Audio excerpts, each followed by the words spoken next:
नमस्कार, बहुत स्वागत है आपका। आप देख रहे हैं शिव पुराण उपाय। अगर आप हमसे अभी अभी जुड़े हैं तो प्लीज़ चैनल को सब्सक्राइब कर लें और पसंद आए तो वीडियो को लाइक करें। कमेंट में हर हर महादेव जरूर लिखें। साल 2023 से 2025 तक शनिदेव जो आपके राशि के स्वामी हैं रहेंगे लग्न में, यानी पहले घर में। तो बनेगा यहाँ पर सस नामक महापुरुष राजयोग, जो पूरे 2.5 साल तक इस राजयोग का पूर्ण फल आपको मिलता रहेगा। देखिए, शनिदेव एक कर्म फलदाता है जो कर्मों के अनुसार फल देते हैं। अगर व्यक्ति बुरे कर्म करे तो आपको दंड भी देते हैं और अच्छे कर्म करे तो आशीर्वाद भी देते हैं।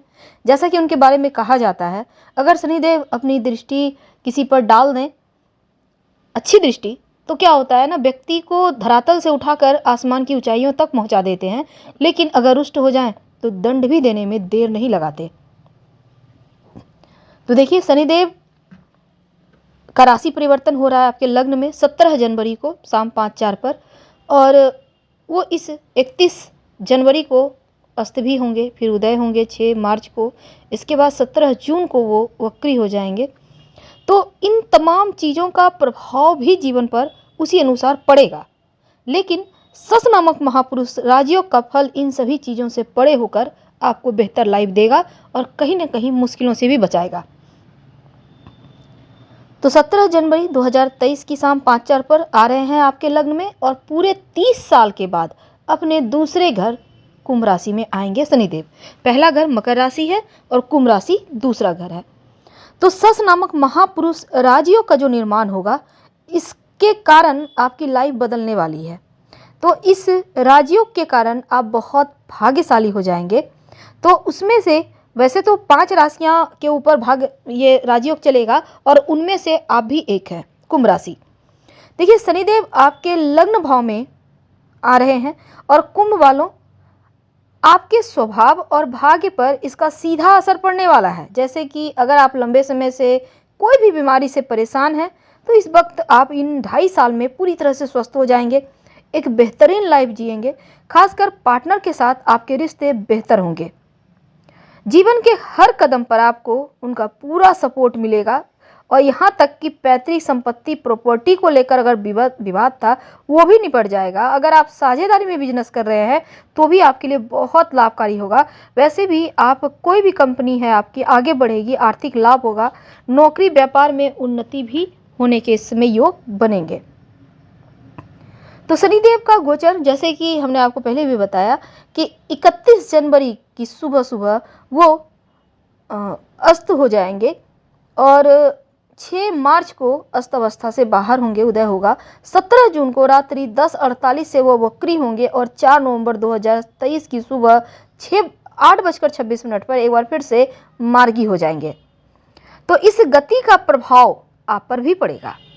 तो क्या पड़ेगा, ये हम बताएंगे आपको आज विस्तार से। तो शनिदेव एक ऐसा ग्रह है जो व्यक्ति को सही गलत का फैसला लेना सिखाते हैं, और ख़ासकर जब ढैया चले, 7:30 चले, तो उनको ठोक बजाकर एकदम से सोना बना देते हैं, कुंदन बना देते हैं। सही गलत में फैसला करना सिखा देते हैं। यहाँ तक कि अपनों परायों में पहचान भी इसी वक्त व्यक्ति को होता है, वरना वो सारी लाइफ बस ये समझ लें कि परेशान ही रहे। तो आपके 12वें और लग्न के स्वामी होकर आपके लग्न में है, और शनिदेव की 7.5 का प्रथम चरण 17 जनवरी को समाप्त हो जाएगा, और आपका दूसरा चरण यानी कि छाती पर, पेट पर 7.5 की शुरुआत होगी। तो शनिदेव के प्रभाव यहाँ पर होने से आप अपनी लाइफ को बेहतर दिशा में आगे बढ़ा पाएंगे, कर्मों को सही दिशा में कर पाएंगे, और यदि आप अपने कार्य क्षेत्र में खूब मेहनत करेंगे तो किसी भी फल की आस छोड़कर केवल अच्छे कार्य करें तो आपको सफलता मिलनी तय है। क्योंकि आप जितनी मेहनत करेंगे उसी अनुपात में आपको उन फलों की प्राप्ति भी होगी। व्यापार करेंगे तो दूर क्षेत्रों तक आपका प्रभाव बढ़ेगा, व्यापार बढ़ेगा। विदेशी व्यापार से खासकर इस समय सफलता मिलेगी। अगर आप नौकरी करते हैं तो भी आपका पद प्रतिष्ठा, प्रमोशन होने का योग बना हुआ है। आपका व्यक्तित्व में निखार आएगा और आप एक मजबूत व्यक्तित्व के स्वामी बनेंगे। वैसे तो बहुत सारे लोग जैसे अन्य राशियों पर अगर चले शनिदेव की छाती पर 7.5 सेकेंड यानी कि दूसरा चरण, तो व्यक्ति तबाह हो जाता है। लेकिन कुंभ वाले एक अकेले ऐसे हैं जो एकदम से आसमान की ऊंचाइयों को छूने के लिए तैयार हैं, क्योंकि आप जो भी कार्य करेंगे उसमें स्थायित्व होगा, भाई बहनों का सपोर्ट मिलेगा और किसी भी तरह का जैसे दाम्पत्य जीवन के लिए इस समय बहुत समय बढ़िया तो है, लेकिन कुछ कार्य ऐसे होंगे कि आप उनसे उतना किसी कारणवश दूर हो सकते हैं। तो सामंजस्य बिठा के समय का फायदा आपको उठाना होगा। तो 2023 में साल के प्रथम महीने में अहंकार के कारण, कुछ मुद्दों के कारण हो सकता है छोटे मोटे विवाद किसी से हो जाए, क्योंकि कार्य क्षेत्र में आप अपने कार्य से संतुष्ट नहीं है और यहाँ पर थोड़ा टेंशन भी है। तो मेहनत के बाद भी अगर परिस्थिति आपके विपरीत जा रही है तो थोड़ा सा यहाँ पर आपको 17 जनवरी के पहले तक संभलना है। हालांकि 17 जनवरी से जैसे ही यहाँ पर शनिदेव का राशि परिवर्तन होगा तो इनकम के नए स्रोत यानी एक्स्ट्रा धन आने के स्रोत बनेंगे, एक से ज़्यादा स्रोत से धन आने के योग बनेंगे और इस समय आप धन अर्जित करने में सक्षम रहेंगे। अगर आपको आँखों से जुड़ी कोई समस्या थी तो उसमें भी राहत मिलेगी और वाणी में मधुरता भी ला रहे हैं शनिदेव, और इसी वाणी के बल पर आप बड़ी से बड़ी डील भी अपने फेवर में कर पाएंगे। परिवार का सुख मिलेगा और घर का वातावरण भी सुकून भरा होगा। तो 30 जनवरी तक बहुत अच्छा वक्त चलेगा 17 जनवरी से, लेकिन जैसे ही शनिदेव अस्त हो जाएंगे ना, तब थोड़ा सा आपको जैसे अभी का वक्त चल रहा है बिल्कुल वैसा ही होगा, क्योंकि थोड़ा सा यहाँ पर टेंशन तो है 6 मार्च तक। तो इस समय मुख से जुड़ी भी कोई समस्या हो सकती है, साफ सफाई का ध्यान रखें, 2 टाइम ब्रश करें और अगर कोई मुश्किल है तो डॉक्टर के पास जाएं। वैसे तो साढ़े साथी के दूसरा चरण यहाँ पर जब अस्त हो जाएंगे शनिदेव तब थोड़ा सा कष्ट देगा, लेकिन 6 मार्च के बाद जैसे ही वो फिर से अस्त अवस्था से बाहर निकलेंगे, उदय होगा, तो राहत मिलेगी, क्योंकि शनिदेव की दशम दृष्टि आपकी इच्छाओं के भाव एकादश भाव पे है। तो आर्थिक लाभ भी यहाँ मिल रहे हैं, आपके कुछ अधूरी इच्छाएं पूरी भी होंगे। तो इस समय लक्ष्य से भ्रमित मत होइएगा, क्योंकि भटकाव भी है तो सावधान भी रहना है। तो भटकाव से बचिए और इच्छा पूर्ति के लिए आप बड़ों की सलाह से आगे बढ़े, आपको लाभ होगा। दूसरी तरफ 17 जून से शनिदेव वक्री अवस्था में चले जाएंगे। जब वो वक्री हो जाएंगे तब थोड़ा सा यहाँ पर खासकर जो लोग पारिवारिक व्यापार से जुड़े हैं, हो सकता है अपनों का थोड़ा सा का भाजन बनना पड़े, थोड़े उनके क्रोध का शिकार होना पड़े, तो थोड़ा सा यहाँ पर ध्यान रखिएगा। हालांकि आपका जो मुनाफा है ना वो आप कमाएंगे, लेकिन उतना नहीं जितना आप अभी तक आपको प्राप्त हो रहा था।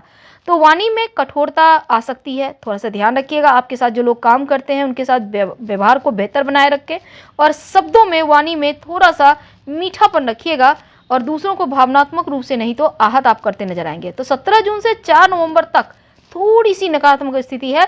तो इस स्थिति को अगर आप बिल्कुल शांति से, सुकून से, धैर्य के साथ आगे पार कर लें तो यकीन मानिए नवंबर दिसंबर में आपका मुनाफा दुगुना चौगुना हो जाएगा। अटके हुए संसाधन से धन आएगा और अचानक से किसी करीबी की मदद से कोई बड़ी डील आपके हक में आ सकती है।